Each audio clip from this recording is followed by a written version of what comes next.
이 시간 함께 보실 성경 말씀은 신약성경 에베소서 제6장 1절부터 4절까지 말씀입니다.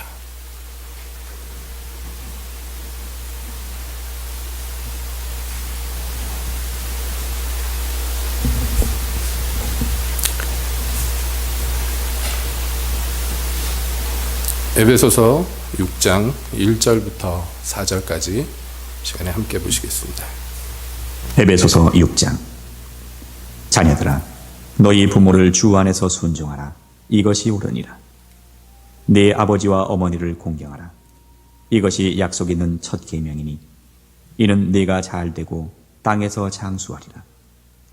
또 아비들아, 너희 자녀를 노엽게 하지 말고 오직 주의 교양과 훈계로 양육하라. 아멘.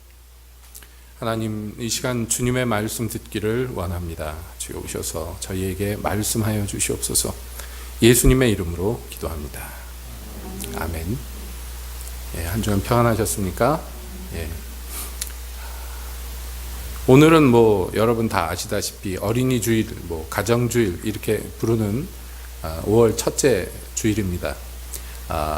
이 시간에 우리가 함께 본 성경의 말씀은 이 어린이 주일 또는 가정 주일에서 굉장히 많이 읽히고 들려지는, 인용되는 그 말씀인 줄로 압니다. 사도는 이 에베소서라는 편지를 쓰면서 5장 22절부터 해가지고 6장 초반부까지 해서 인간 관계 안에서 이루어질 수 있는 관계가 어떻게 하나님 앞에서 바로잡히고 바로 행해질 수 있는가를 가르칩니다. 첫 번째는 부부 관계고요. 두 번째는 오늘 읽은 이 부모와 자식의 관계입니다. 세 번째는 종과 상전의 관계. 이렇게 해서 우리 그 성도가 살면서 일상에서 만날 수 있는 가장 직접적이고 또 가까운 관계들 안에서 어떤 일들이 이루어져야 될 것인가를 교훈합니다. 그 중에서 이제 자녀와 또 부모의 관계에 대해서 설명하는데, 다른 관계, 즉 부부 관계나 종과 상전의 관계와 다르게 이 부모 자식의 관계에 있어서는요, 이유에 대한 설명이 없어요. 그러니까 무슨 말씀인가 하면, 부부는 어떻게 해야 되느냐, 아내는 남편에게 순종하고 남편은 아내를 사랑하고 이렇게 얘기합니다. 왜 그래야 되는지에 대해서 그리고 쭉 설명해요. 왜 그렇게 해야 되는지. 종과 상전의 문제도 그렇습니다. 종들은 상전에게 사람에게만 하려고 눈 가리는 것처럼 그렇게 겉모양만 하면 안 되고 하나님께 하듯이 그렇게 섬겨야 된다. 또 주인된 이들은 자기 노예다 그래가지고 제 마음대로 하면 안 되고, 너도 내 상전이 있고 내 주인이 있는, 하나님이 너희 주인이 아니냐, 그러니까 하나님 안에서 그렇게 해라. 이렇게 이제 이유에 대해서, 왜 그렇게 해야 되는지에 대해서 설명을 해요. 그런데 부모 자식 관계에 있어서는요, 설명이 없습니다. 여러분 보시면 아시겠지만 왜 그렇게 해야 되는가에 대한 이유가 없어요. 자, 자녀들은 부모에게 순종해야 돼. 그래 놓고 이유가 뭐냐면 이게 옳기 때문이다. 이렇게 나와요. 옳기 때문이다. 그리고 아비들은 자녀를 노엽게 하지 말고 오직 주의 교양과 훈계로 양육하라. 왜요? 왜 그래야 되는데요? 그게 없어요. 이유가 없습니다. 이유라고는 얘기할 수 없지만은, 그러나 약속에 대한 이야기는 있습니다. 부모에게 순종하면 어떻게 되느냐 하면, 이게 하나님이 주신 그 계명들 중에서 첫 번째 약속 있는 계명인데, 그렇게 얘기해요. 10계명에 보면은 하나님께서 계명을 주시는데 이렇게 해라 저렇게 해라 이제 계명이 있는데요.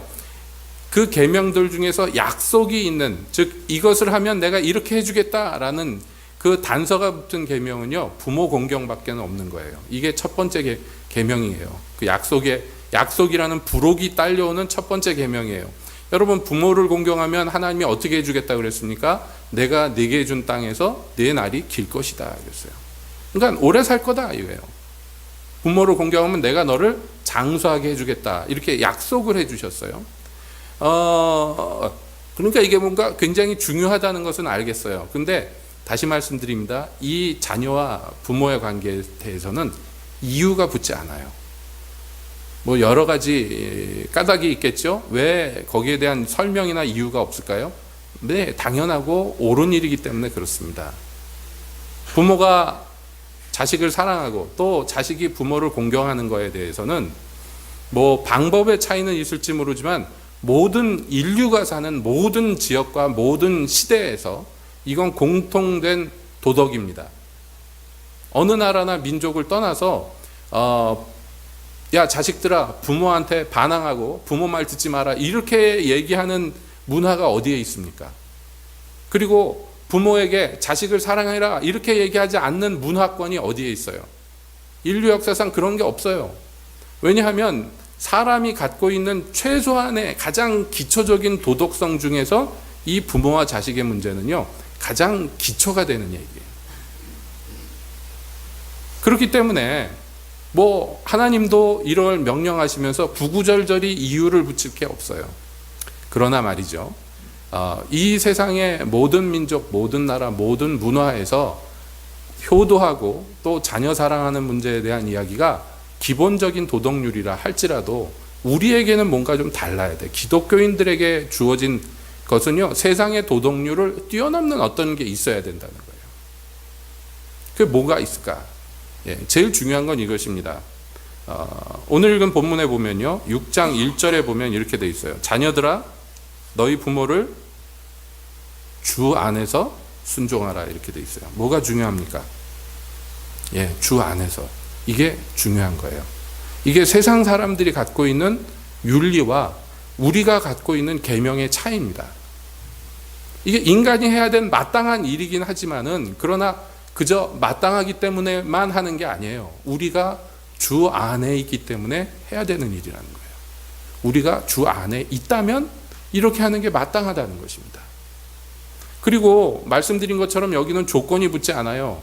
그러니까 예를 들면 이런 거, 예를 들자면 너희가 부모에게 순종하되 너희 부모가 존경스럽고 훌륭하면 순종해라 이렇게 되어 있지 않아요. 거기에 무슨 이유가 있습니까? 아무 이유가 없어요.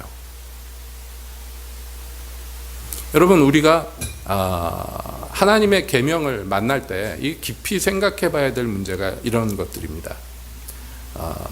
기독교 그 서적 중에서 아주 고전 유명한 서적이 있어요. 나는 너와 결혼하였다라는 기독교 서적이 있는데 오래되었습니다. 몇십 년 됐지만 아직도 사람들에게 읽히는 이 결혼과 부부에 대한 굉장히 훌륭한 그 이야기가 담겨져 있어요.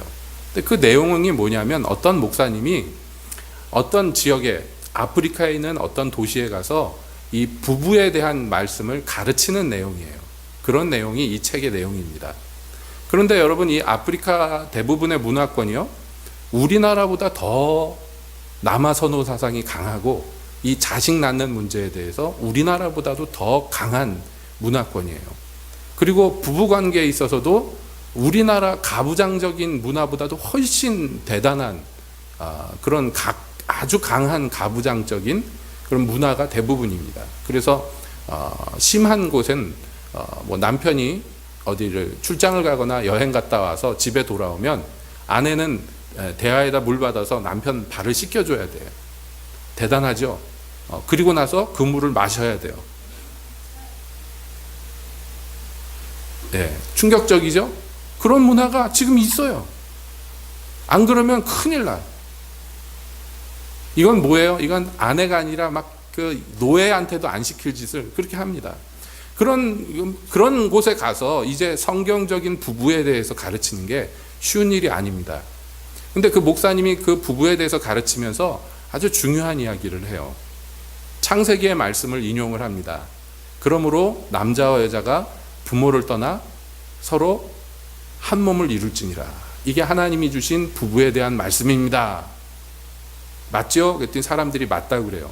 자, 그럼 다시 읽어봅시다. 쭉 다시 읽어봐요. 자, 그리고 그 말씀 다음에 뭐가 있습니까? 없는데요? 아무것도 없는데요? 자세히 보세요. 뭐가 있습니까?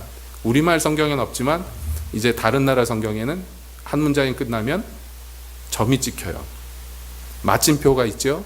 네, 맞습니다. 마침표입니다. 그랬더니 사람들이 수근수근대요. 마침표 있는 게 뭐가 중요하냐? 그러면서 목사님이 하신 말이 뭐냐면 남자 여자가 그 부모를 떠나서 한 몸을 이루고 그리고 끝이라는 거예요. 거기에 하나님이 더 무슨 말씀을 하신 게 없다는 거예요. 즉 무슨 말씀이냐 하면 부부가 성립되는데 자식을 낳을 수 있느냐 못 낳느냐 이 문제는 상관이 없다는 거예요.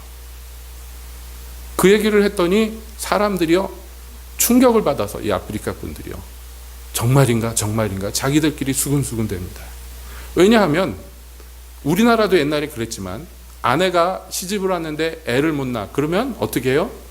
쫓아내요. 또는 처벌 드려요. 이게 기독교인들인데 교회 일원인데도 그런 일들이 빈번하게 일어나더라는 거예요. 그 도시에서는. 왜냐하면 부부가 부부되는 데 있어서 자식을 낳냐 못 낳느냐가 굉장히 중요한 요소라고 생각했기 때문이에요. 근데 성경은 뭐라고 얘기하느냐? 점 딱 찍고 끝나더라는 거예요. 이 목사님이 그 얘기를 했을 때 사람들이 충격을 받고 그리고 생각을 고치기 시작하는 장면이 그 책의 아주 중요한 클라이막스입니다. 여러분 마찬가지예요. 우리가 부모를 공경하는 데 있어서도 마찬가지인데 세상적인 효도와 세상적인 자녀 사랑과 다른 것이 있어야 돼 우리는요. 그래서 하나님의 계명에서 뭐라고 하는가, 하나님이 뭐라고 가르치시는가를 그래서 우리는 깊이 들여다봐야 된다는 것입니다. 여러분 세상에서도 자식들이 효도하고 부모 공경해야 된다고 가르치지만 여러분 하나님의 계명에 의하면 이것은 굉장히 강한 명령이다. 보통 명령이 아니에요. 어느 정도냐 하면 뭐 아시는 분은 아시겠지만 신명기 21장에 보면 이 부모 공경에 대한 교훈 중에 이런 게 있습니다.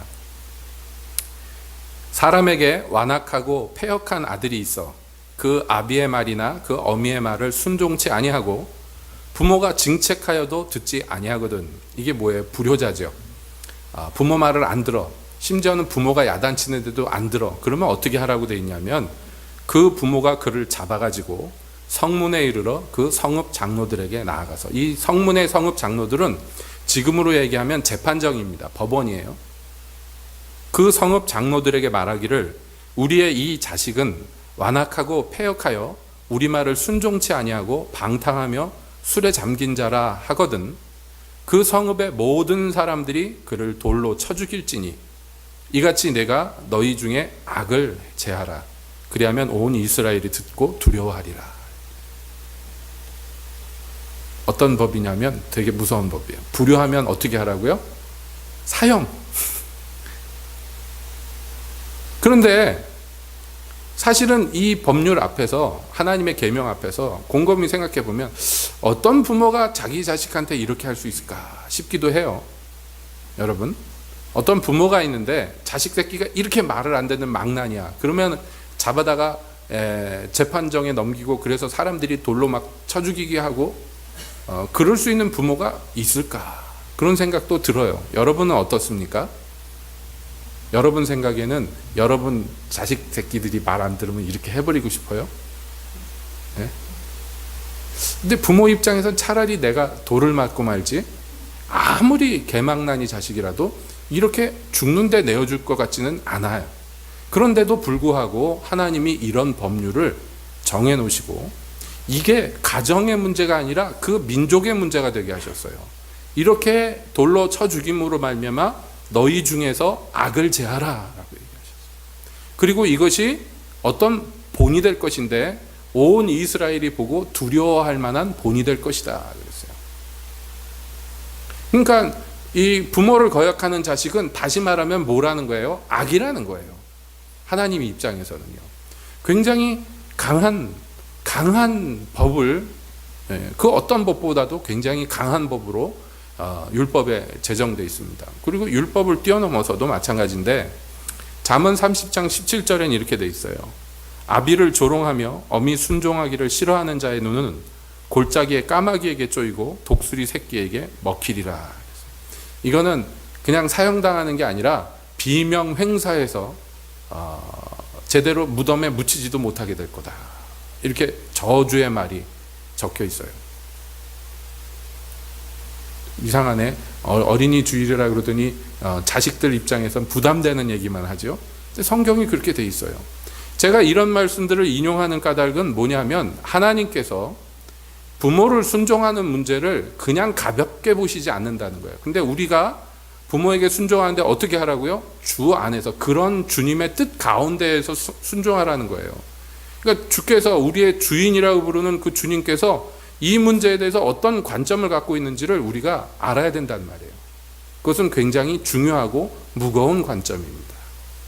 그뿐만 아니라 부모에게 순종하는 것에 대해서도 우리 하나님은요, 굉장히 대단한 관점을 갖고 계시는데, 대표적인 예가 예레미야 35장에 나오는 어떤 사람들이에요. 레갑의 아들 요나답이 그 자손에게 포도주를 마시지 말라 이렇게 말했는데, 그 요나답의 자손들이요, 그 말을 대대로 지켰어요. 그래서 이 이스라엘 민족 중에 이 족속들은 술을 안 마셔. 왜냐하면 옛날 조상 중에 하나가 술 마시지 마라 그랬다는 거예요. 그래서 그 명령이 오늘날까지 실행되도다. 그들은 그 선조의 명령을 순종하여 오늘까지 마시지 아니하거든. 그래서 이들을 하나님이 축복합니다. 그러나 이스라엘에게 대해서는 이렇게 얘기하시는 거예요. 내가 너희에게 말하고 부지런히 말하여도 너희는 나를 듣지 아니하는도다.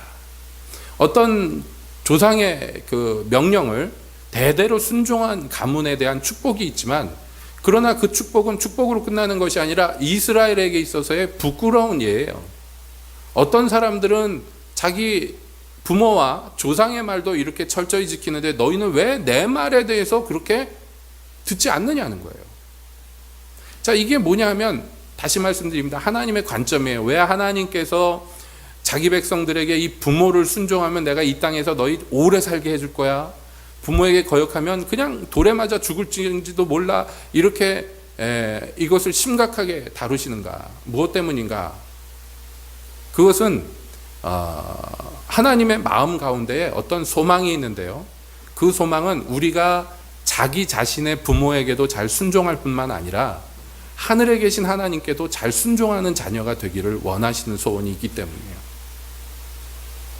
부부 관계에 있어서도 그렇고 종과 상전의 관계에 있어서도 기준은 뭐냐 하면 하나님이에요. 하나님. 부부가, 여러분, 부부의 얘기를 하면서 왜 아내가 남편에게 순종하느냐를 얘기할 때 그 순종의 예가 뭐냐 하면 교회가 그리스도에게 하듯 순종하는 거예요. 그리고 남편이 아내를 사랑하는 것은 어떤 종류의 사랑이냐면 그리스도께서 교회를 위해서 십자가를 지셨던 그 사랑으로 사랑하라는 거예요. 종과 상전의 문제도 마찬가지예요. 내가 종이고 네가 상전이지만, 그래서 내가 시키니까 어쩔 수 없이 하는 게 아니고 하나님을 섬기듯이 이 주인에게도 그렇게 섬겨야 된다. 주인은 어떻게 해요? 하나님이 널 다스리듯 너도 사랑과 자애로서 내 종을 다스려야 된다, 이거예요. 그러니까 인간의 관계의 모든 것의 기준은, 우리 그리스도인들에게는요, 그 기준은 뭐예요? 하나님이에요. 하나님. 우리가 부모를 공경하는 데 있어서도 그거에 비견할 만한, 비유될 만한 기준은 하나님이에요. 그러니까 우리가 성경에서 만나는 기준이 이거죠. 보이는 형제도 사랑하지 못하면서 보이지 않는 하나님 사랑한다는 거 거짓말이다. 그렇게 얘기해요. 빛 가운데 있다 하면 형제를 미워하는 자는 거짓말하는 자요, 여전히 어둠 가운데 있는 자다. 왜냐하면 빛, 즉 하나님 안에 있는 자들은 하나님이 사랑이시기 때문에 다른 사람을 미워할 수 없다는 거예요. 그런데 내가 누구를 미워한다는 것은 나는 그 빛 가운데 있지 않다는 것을 증명하는 거예요. 그러니까 우리가 갖고 있는 인간 관계에 있어서의 모든 요소들은 어디에 좌우되느냐? 내가 그리스도 안에 있느냐, 그리스도 바깥에 있느냐에 좌우되는 거예요. 그러니까 주 안에서, 주님 안에서 부모를 공경한다는 것도 마찬가지입니다. 여러분, 우리가 보이는 부모를 공경할 줄 모르면 보이지 않는 하나님은 공경할 수 없어요. 안 그러면 거짓말이에요. 나는 하나님 정말 사랑하는데요, 근데 우리 부모는 아주 꼴보기 싫어요. 죽었으면 좋겠어요. 이게 가능합니까, 여러분? 한 사람 안에서 이건 불가능한 거예요. 한 샘에서 쓴물과 단물이 같이 나올 수 없어요. 하나님과 벨리알을 겸하여 섬길 수 없어요. 그리고 부모를 공경 안 하면서 하나님 공경하는 건 불가능해요. 이거 다 별개의 문제가 아닙니다. 그러니까 여러분, 우리가 뭐 늘 그래야 되지만 특별히 이런 주간을 맞아서 더 깊이 생각해 봐야 되는 거예요. 나와 부모의 관계는 어떠한가예요. 마귀가 제일 집중적으로 공격하는 관계 중에 하나가 이 부모와 자녀의 관계예요. 이것이 무너지면 가정이 무너지고 해체되고, 그래서 부모와 자식이 사랑하지 않게 되고 서로를 미워하게 되면요, 마귀의 일은 태반이 성공하는 것이에요. 그래서 여러분, 이 마귀가 하는 일 중에서 이게 굉장히 아주 집중하는 사업 중에 하나가 이것입니다. 가정에 서로를 미워하게 만드는 것이에요. 모든 가정에 있는 사람들이 서로 미워하지만 특별히 부모 자녀 문제는 이건 굉장히 심각한 문제입니다. 그래서 부모들에게는 뭐라고 권면합니까? 먼저 첫 번째 권면이 이거예요. 여러분, 뭐라고 돼 있어요? 내 자녀를 노엽게 하지 마라. 여러분, 부모 자녀 관계가 깨지는 데 있어서 제일 먼저 나타나는 게 뭐냐면 자기 부모에 대한 분노가 자식들 마음에 새겨지는 것이에요. 여러분도 부모이며 여기 계신 분들이 또 자녀이신 분들인 줄 압니다. 여러분, 여러분들이 어렸을 때부터 자라나오는 동안에 부모님이 여러분들을 사랑해 주셨겠죠. 그러나 또 한편으로 보면 여러분들이 부모에 대해서 분노했던 적이 있지 않습니까? 없으셨다면 여러분은 참 행복한 유년 시절을 보낸 것이에요. 대부분 우리가 맨 처음 만나는 상처는 부모에게 받는 상처예요. 우리 인생에 있어서. 우리 인격에 있어서 제일 크게 영향을 끼치는 악영향이 부모로부터 옵니다. 좋은 영향도 부모로부터 오지만은 제일 치명적인 영향들은 대부분 어렸을 때 부모에게서 받아요. 이건 굉장히 무서운 일입니다. 그러니까 부모된 이들은 정신 똑바로 차리고 자기 자식을 분노에 찬 사람으로 만들지 말아야 돼요. 물론 애들이 여러분 정당하지 않는 분노를 가질 때도 있어요. 애들이 하고자 하는 대로 놔두면 똑바로 자라지 못합니다. 그러나 여기 성경에서 얘기하는 건 항상 기준이 하나님 안에서의 기준이에요. 내가 부모로서 바른, 여기 성경에 나온 대로 주의 교양과 훈계로 양육했는데 자식 새끼가 말을 안 들어서, 그래서 자기 혼자 분노에 불타면 그건 어떻게 해야 돼요? 성문에 끌고 가서 돌에 맞아 죽게 해야지. 그 얘기를 하는 게 아니에요. 내가 잘못했기 때문에, 자식을 분노하게 만들었기 때문에 분노하는 것, 이것을 얘기하는 거예요. 우리 부모라고 해봐야 여러분 젊어서 자식 낳아가지고 대부분 젊어서 기르기 때문에 우리 인격이 뭐 대단히 훌륭하고 그럴 때 자녀를 기르는 건 아니기 때문에 많은 실수가 있고 많은 오류가 있습니다. 그거 어쩔 수 없는 것이죠. 뭐 어떡할 거예요. 그러나 할 수 있는 한 여러분, 우리가 부모로서 자녀에 대해서, 자녀가 이러한 노여움, 분노에 찬 그런 사람이 되지 않도록 우리가 정말로 책임지고 이 자녀들을 돌봐야 돼요. 이건 부모가 받은 굉장히 무거운 짐입니다.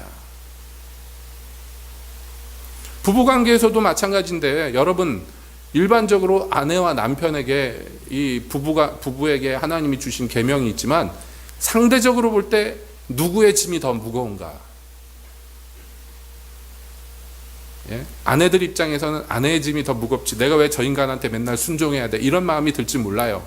그러나 여러분, 객관적으로 볼 때 남편의 짐이 더 무겁습니다. 왜냐하면 남편은 아내를 사랑하는데 그리스도께서 교회를 사랑하사 자기 몸을 주신 것 같이 그렇게 사랑해야 돼요. 남편은 그렇게 사랑해야 돼요. 모든 걸 용납하고 그의 허물을 내가 짊어지고 대신 십자가를 진다는 생각으로 사랑해야 돼요. 훨씬 힘들어요. 여러분, 객관적으로 제가 남편이라 그러는 게 아니라 진짜 그래요. 책임이 더 무겁다는 거예요. 책임이. 왜냐하면 아내와 남편 중에 누가 리더, 머리 역할을 하게 만들어 놓으셨느냐? 남편이. 그것은 남편이 위에 앉아서 위세 떨란 얘기가 아니에요. 책임이 더 무겁다는 거예요. 마찬가지입니다. 부모 자식이 주님으로부터 공히 명령을 들었지만 누구 책임이 무거워요? 당연하지만 부모 책임이 훨씬 무거운 거예요. 그러니까 부모된 이들은 여러분, 주님 안에서 정말 정신 똑바로 차리고, 그래서 주의 훈계와 양육으로, 주의 교양과 훈계로 양육해야죠.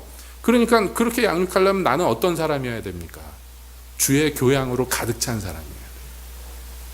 주님의 말씀으로 잘 훈계해서 바른 길로 인도할 수 있는 하나님의 사람이어야 됩니다. 여러분, 이거는 누구에게 있어야 되는 덕목이냐면 목회자에게 있어야 되는 덕목이에요. 목회자가 여러분 그렇잖아요. 주의 교양과 훈계로 교회를 양육해야 되지요. 그렇지 않고 다른 거 갖고 하면 어떻게 되겠습니까? 제가 군대 가가지고 처음에 훈련소 들어갔더니 그 일요일날 교회 뭐 종교 활동 갈 사람 그래서 절에 가고 교회 가고 그러잖아요. 교회 갔어요. 그랬더니 목사님이 나와가지고 설교를 하는데 충격을 받은 거예요. 뭐냐면 신문을 들고 나와서 신문을 읽어줘요. 신문에 그 훈련소에서 이제 사회화 격리됐으니까 뭐 세상 돌아가는 거 모르잖아요. 예, 신문을 읽어주고 거기에 대해서 막 얘기를 하더라고요. 제가 그걸 보고 충격을 받았어요. 야, 이렇게 설교할 수도 있구나.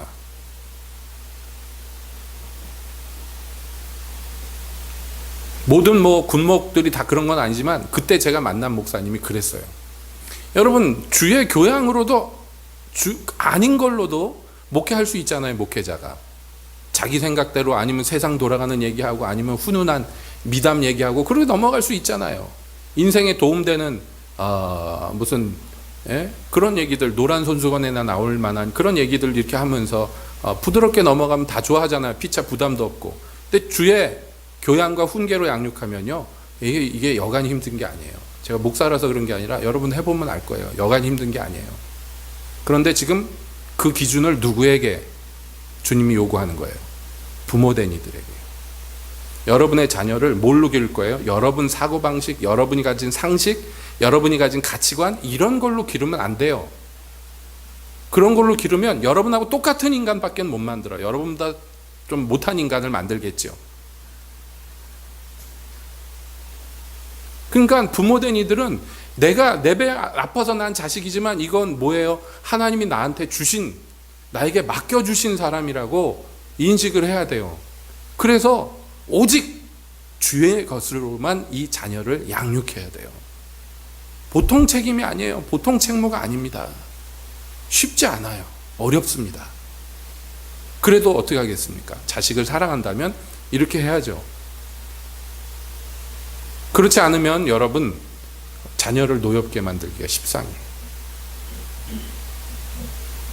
그래서 부모를 미워하는 자식이 되잖아요. 그러면 어떤 일이 일어납니까? 그 자식이 하나님을 만났을 때, 그래서 정말 은혜로 하나님을 믿었다 할지라도 그 자녀가 하나님 아버지라고 부를 때 그 아버지에 누가 투영돼요? 내가 경험한 아버지는 한 명밖에 없잖아요. 제멋대로고 아무렇게나 하고 나를 막 분노하게 했던 그 아버지, 그게 하나님께 자꾸 투영이 된단 말이에요. 그러니까 하나님과 그 자식의 관계를 회방하는 게 평생 동안 그걸 극복해야 될 그 책임이 물론 본인에게 있겠죠. 자녀 본인에게 있겠지만 그런 것들을 극복한다는 게 굉장히 어렵습니다. 쉽지가 않아요. 제 개인의 말씀드려서 죄송합니다만 저는 태어나서 저희 아버지 돌아가실 때까지 한 번도 아빠라고 불러본 적이 없어요. 그러니까 뭐가 안 되냐면 성경에서 우리가 하나님 앞에 나아가서 아바 아버지라 부르짖는다 이렇게 돼 있는데 하나님께도 그걸 못해요. 왜냐하면 저 아버지하고 그렇게 친근해 본 적이 없어요. 어렸을 때도 아빠라고 불러본 적이 없어요. 부를 수가 없었어요. 관계가. 그러니까 하나님께도 아빠라고 부르지를 못해요.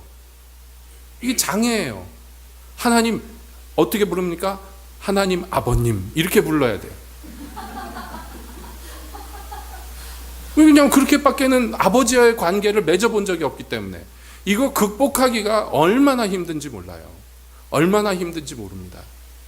왜냐하면 제가 알고 있는 아버지는 항상 한 75%에서 85% 정도 나에 대해서 화가 나 있는 상태. 항상 제가 느끼기에 잘했을 때 한 번도 칭찬 들은 적이 없고 뭐 잘못했을 뿐만 아니라 잘못을 안 했다고 할지라도 우리 아버지 기분에 마음에 안 들면 거의 막 죽을 정도로 때리고, 이런 아버지를 어렸을 때부터 경험했기 때문에 하나님을 두려워해요. 공경은 잘해. 그런데 친근하게 아빠라고 부를 수가 없어요. 가까이 갈 수가 없어요. 그리고 항상 하나님 마음에 들려고 애를 쓰고 뼈 부러지게 정말 봉사하고 뭔가를 해가지고 마음에 들어야 되니까 이거를 극복하는데 굉장히 오래 걸렸어요. 하나님이 되게 슬퍼하시는 이게 이 문제예요. 이것은. 왜냐하면 하나님은 그런 분이 아닌데, 하나님은 얼마든지 사랑을 이유 없이 베풀고 싶은데 오지를 않잖아요. 그러니까 이거를 극복하는 게 쉬운 일이 아니었어요. 지금도 극복 중이에요. 어떤 부분에서는 아직도. 그러니까 제 말씀 뭐냐면, 여러분, 부모의 책임이 그렇게 크다는 거예요. 어떤 한 사람의 인생이, 그 인격이 형성이 되고 결정되는 데 있어서 제일 많이 영향을 끼치고 제일 치명적으로 영향을 끼치는 게 누구냐? 부모예요. 부모는 뭘 해야 됩니까? 목회하는 심정으로, 예수님이 나한테 그러셨듯이 오직 내 뜻이 아니라 주님의 뜻, 주님의 교양, 주님의 훈계, 이걸 가지고 자식을 길러내야 돼요. 이것만 성공해도 여러분 성공한 인생입니다. 무슨 큰일을 못해도 말이죠. 그렇게 어려워요. 쉽지 않아요. 또 이런 얘기한다고 미혼 남성 여성들이 나는 애 낳지 말아야 되겠다, 그런 생각을 하면 안 됩니다. 이건 상급이에요. 자식은 하나님이 우리에게 주신 상급이에요. 선물입니다. 이것이 자식은 장사의 수중에 있는 화살과 같다 그랬어요. 여러분, 전쟁터 나가는데 전통의 화살이 많아야 되겠어, 적어야 되겠어요? 많아야죠.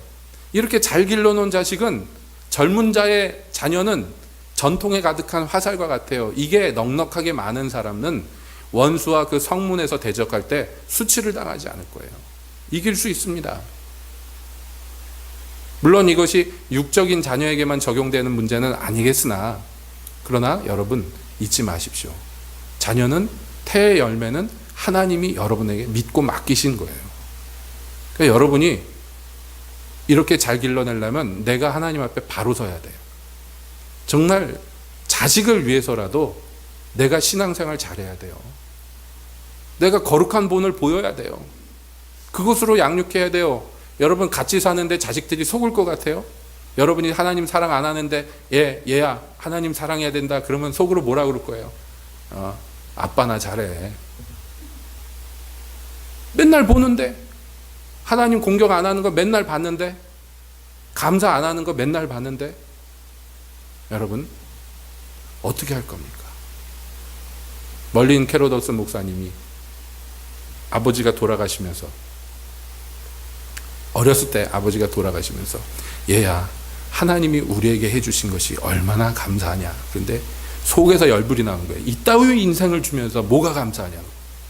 너무 가난하고 너무 고생스럽게 어린 시절을 보냈는데, 그 아버지는 항상 감사하는 얘기만 해서 그게 어렸을 때부터 분통 터지는 거였어요. 뭐가 감사하냐고, 이게 우리한테 도대체 뭘 해줬냐고 하나님이. 그런데요, 돌고 돌아 그분이 나중에 하나님 만나서 어떤 목사님으로 전 세계에 유명합니까? 감사와 찬양의 목사로 전 세계에 유명하신 분이 됐어요. 이게 영적인 유업이에요. 그 아버지 젊어서 돌아가셔서 유산 많이 남겨놓지 못하고 오히려 고생스럽게 했을지 모르지만 뭘 보여줬냐면, 무슨 환경 가운데도 하나님을 감사하고 찬양하는 신앙인의 모습을 유산으로 물려준 거예요. 여러분, 우리가 돈, 건물, 땅 이런 게 문제가 아닙니다. 뭘 물려줘야 됩니까? 자녀들에게. 무엇을요? 오늘 특별히 이 어린이주일, 어버이주일, 가정주일 좋습니다. 이 주일에 특별히 더 깊이 생각해 봅시다. 내가 자녀로서, 자식으로서 부모에게 어떻게 해야 되느냐? 하나님께 하듯이. 그래 순종해야 돼. 그 별개의 문제가 아니라 그랬어요. 또 부모로서 자녀에게 나는 누구와 같아야 돼요? 내게 하나님이 하시는 것처럼, 내게 예수님이 해주신 것처럼 내 자녀에게 그렇게 은혜를 베풀고, 주님이 나를 양육하시는 것처럼 내 자녀를 돌봐야 돼요. 이런 거룩한 본이 가정 안에서 여러분 가장 먼저 이루어집니다. 이러한 축복이 가정 안에서 이루어지게 하고자 주님이 우리에게 가정을 이루게 하시고 자녀를 주셨습니다. 하나님의 거룩하신 뜻이 우리 각 사람의 각 가정 안에 충만히 이루어지기를 예수님의 이름으로 축복드립니다. 특히 자녀된 이들에게 부탁드립니다. 여러분, 부모님을 용서하십시오. 부모님을 용납하십시오. 그게 마땅합니다. 그리고 공경하십시오. 또 부모들에게 권면드립니다. 여러분 자녀를 사랑하십시오. 하나님이 여러분을 사랑하시듯이 거룩한 사랑으로 자녀를 사랑하십시오. 그래서 우리 주님의 뜻을 이루어드리기를 예수님의 이름으로 축복드립니다. 기도하겠습니다.